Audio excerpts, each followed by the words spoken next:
조금 전 얘기했던 대로 문재인 대통령이 임혜숙, 박준영, 노영욱 새 장관 후보자의 청문 보고서를 오는 14일, 그러니까 이번 주 금요일까지 다시 보내달라고 국회에 요청했습니다.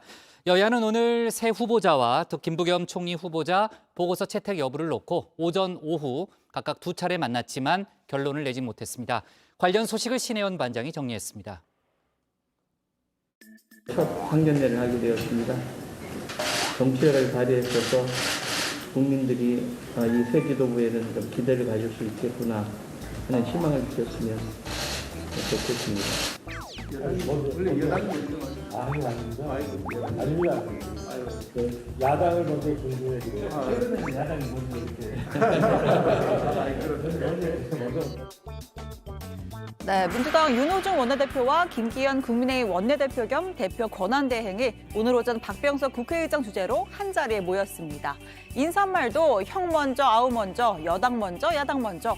국회에서는 보기 드문 정겨운 풍경을 연출했죠. 자, 그러고 보니 거의 브로맨스에 가까웠던 두 사람의 첫 만남도 기억납니다. 김기현 원내대표님과 그런 예술적인 정치를 한번 해보고 싶은 그런 욕망을 느끼는데요. 미소가 아름다운 남자, 그리고 마음도 아름다운 분, 이렇게 윤호중 의원님을 제가 기억하고 있어서 같은 방향을 향해 나아가는 전차의 양쪽 바퀴다, 저는 그렇게 생각합니다. 하지만 로맨스에서 느와르로 장르가 급 달라졌습니다. 김 원내대표가 민주당이 가져간 법사위원장직을 훔친 물건 뜻하는 작물에 빗대면서 우리가 도둑이냐 설전이 일었습니다. 자, 오늘도 비슷한 상황이었습니다. 화기애애한 인사말을 끝으로 본격적으로 김부겸 국무총리 후보자 인준안 처리를 논의했는데요. 오늘 청문 보고서 채택하고 본회의 표결까지 하자라는 민주당과 동의 못한다, 총리뿐만 아니라 부적격 장관 3인방도 같이 봐야 한다는 국민의힘이 맞서면서 끝내 평행선만 그린 채 헤어졌습니다. 박병석 의장의 중재가 무색해졌죠. 잘 될 것 같으네요. 야당 김 대표님께서는 통권 정치를 말씀하셨고 우리 여당 우리 윤 대표님께서는 그 상생을 얘기하셨으니까요. 지금 코로나 국난 위기 상황이니만큼 그 행정부를 통할하는 국무총리의 자리를 하루라도 비워둘 수 없다. 총리 인준 반대가 아니고요. 장관 후보자들과 국무총리 후보자 전반에 대해서 우리가 가지고 있는 의견, 국민 눈높이에 맞춰야 된다라는 입장을 밝혔습니다. 자, 다시 정리를 좀 해보겠습니다. 지금 국회에는 청와대에서 보낸 4명의 인사청문 요청안이 넘어와 있습니다. 김부겸 국무총리 후보자와 임혜숙 과기부 장관, 또 박준영 해수부 장관, 노형욱 국토교통부 장관 후보자입니다. 4명 다 지난주에 청문회를 했고요. 청문회 후 3일 내에 청문 보고서를 채택했어야 했는데 4명 다 야당의 반대로 불발된 상황입니다.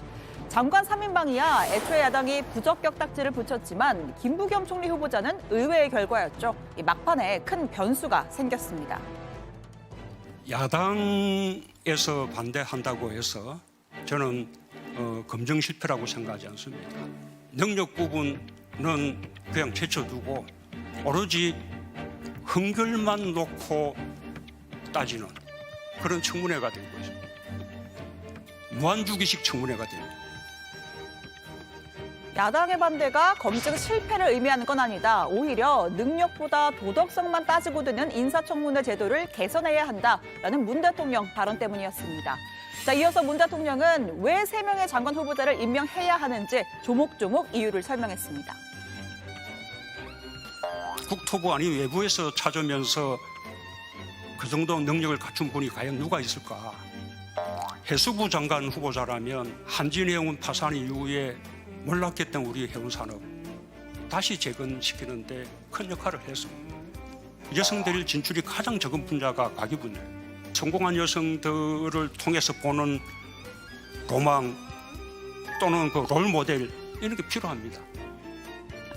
자, 그러자 야당 이렇게 발끈했습니다. 무슨 소리냐? 문재인 정부가 내세운 인사 기준에 맞춰 검증했는데 이제 와서 능력만 보라는 건 앞뒤가 맞지 않다는 겁니다. 자, 국민의힘 소속 서병수 인천위원장은 대통령의 발언은 청문회와 관계없이 임명하겠다는 거 아니냐? 그렇다면 국무총리 후보자도 형식적인 보고서 채택은 하지 않겠다면서 어제 회의를 무산시켰습니다. 장관으로서 치명적인 흠결이 발견된 후보자 3인방에 대해서 인사의 최종 책임자로서 대국민 사과를 해도 모자른 그런 상황에서 도리어 야당을 공격하는 대통령의 적반하장에 어이없을 지경입니다.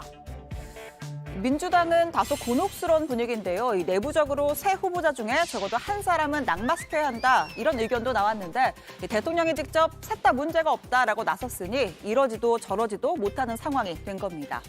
오늘 문 대통령은 물러설 생각이 없음을 분명히 했습니다. 시한이 지났으니 다시 해라. 오늘 국회에 임노박 새 후보자에 대한 청문 보고서를 다시 보내달라 재송부 요청안을 보냈습니다. 기한은 5월 14일까지 딱 사흘을 더 줬는데요.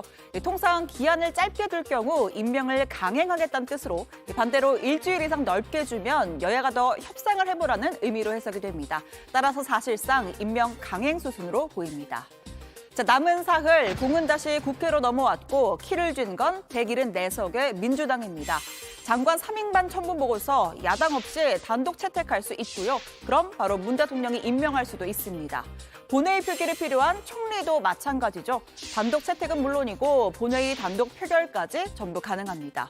이 문제는 수반되는 정치적 부담인데 앞서 29명의 장관급 인사를 야당 동의 없이 임명한 상태에서 30번째 단독 채택을 밀어붙이는 건 부담입니다. 4.7 재보선 참패 후에 낮은 자세와 소통 또 협치 의지를 강조해왔다는 점, 송영길 신임 대표 취임 후에 첫 인사라는 점도 고려해야 할 대목입니다.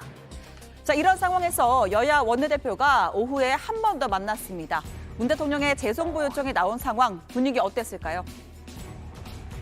김기현 원내대표님과 하루에 두 번째 만나는데요. 뭐 세 번째도 만날 수 있고 네 번째도 만날 수 있습니다. 국무총리의 자리는 하루도 비워둘 수 없습니다. 협조를 해주신다면 정말 정성과 성의를 다해서 논의를. 국무총리의 공백은 전적으로 정부 여당의 책임입니다. 직전 국무총리 하셨던 분이 자신의 대선 스케줄 때문에 사퇴를 하셨고 대통령께서는 그 사퇴를 수리하신 겁니다. 코로나 상황으로 인해서 많이 걱정이 된다고 하신다면 그 자리에 계시는 것이 당연한 것이고.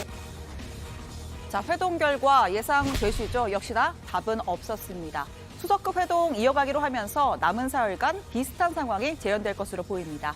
자, 오늘 청와대 발제 이렇게 정리합니다. 문 대통령 임박로 임명 강행 의지 청문 보고서 14일까지 보내달라.